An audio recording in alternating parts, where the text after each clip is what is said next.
am so emotional right now.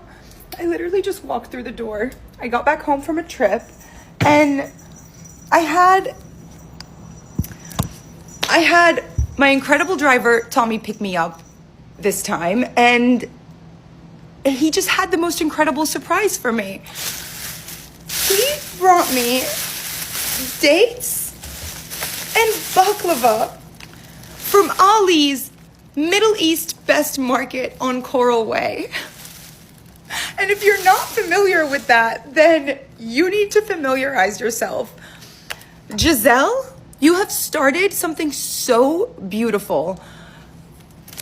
Like, truly, this made me so happy, not only because of the thoughtfulness of it, but Tommy said that he saw me repost Giselle's TikTok about our Habibi Ali and his market on Coral Way in Miami, and he went there and he talked to Ali and he saw the place, and Ali got to tell him all of the stories and the history and about his life. And then Tommy and I spent the entire ride eating baklava and dates and also talking about our journey to America and what it's like to build community here and forge a place for yourself and make a name for yourself, and how hard what Ali has done, which is maintain the same place, the same location for decades, how hard that is this day and age. And Giselle, thank you for sharing your Habibi and making him all of our Habibi, because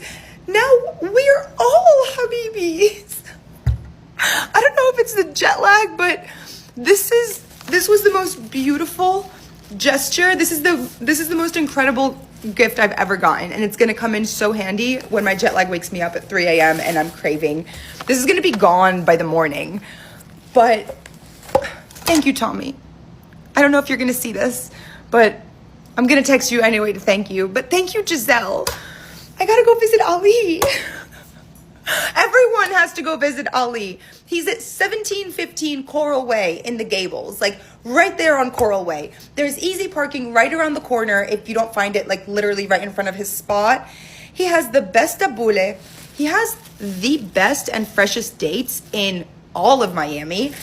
And his baklava and just his demeanor and his persistence to keep the place going. And he's in there every single day. That man is in his 60s, 70s. He moved to America as a young man and started this market, and it's still there. That is so rare and difficult these days. Like, we need to support him. We need to support our community.